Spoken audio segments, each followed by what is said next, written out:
Et on parle bien sûr de la situation politique en Israël. La 24e Knesset se prépare à vivre peut-être son ultime journée avant sa dissolution. Et oui, Lana, il faut bien insister sur le mot peut-être, car en effet, pour l'instant, c'est l'incertitude qui domine dans la classe politique israélienne.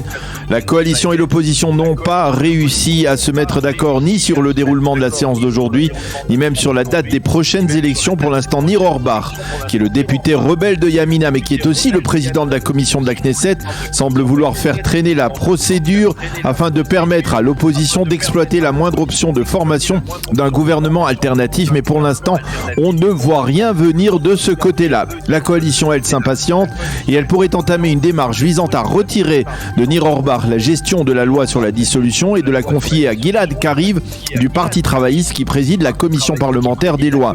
L'opposition a également l'intention de se servir de Nir Orbar pour forcer la coalition à geler la procédure en vue de la loi sur un élu inculpé qui pourrait empêcher Binyamin Netanyahou de former un prochain gouvernement. En d'autres termes, la journée risque d'être longue et il n'est pas encore certain qu'elle se terminera par la dissolution du Parlement.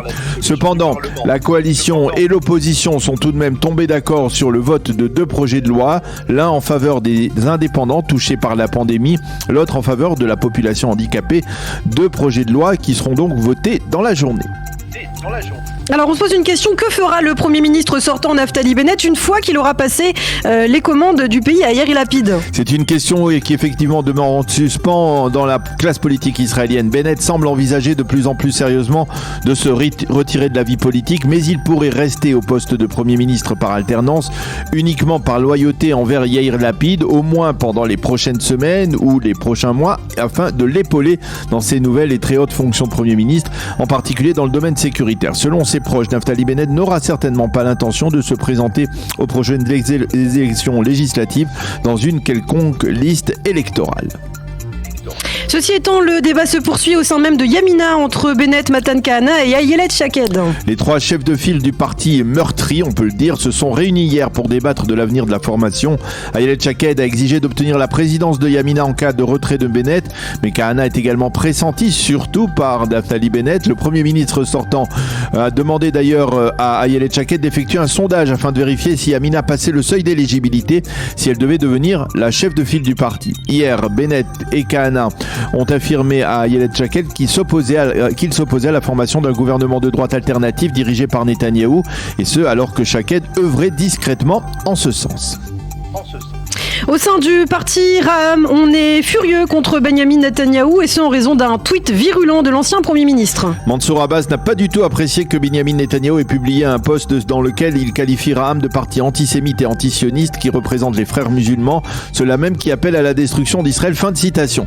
Netanyahou a publié en fait ce post après que le député Likoud Dudi Amselem ait envisagé favorablement l'entrée de Ra'am dans une coalition de droite, mais uniquement après que cette coalition ait déjà rassemblé, sans Ra'am, une majorité de 61 députés.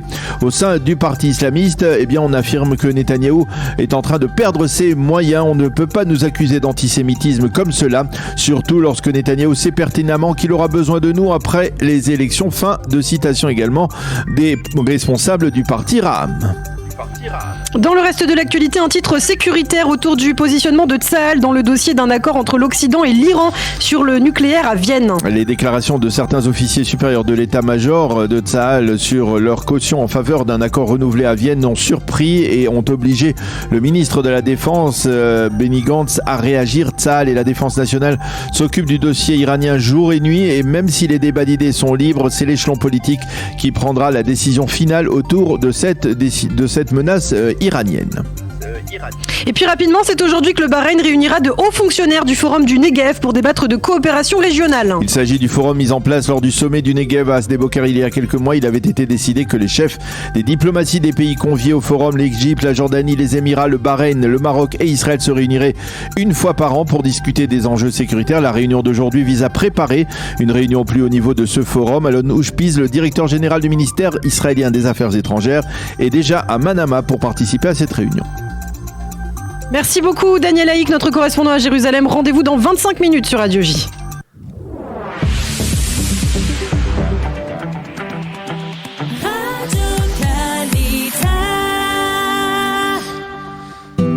Une page météo pour compléter ce premier journal d'information. Légère hausse des températures, en particulier sur les hauteurs et à l'intérieur du pays. Il fera aujourd'hui 29 degrés à Jérusalem, 28 à Tel Aviv et 39 degrés à Eilat.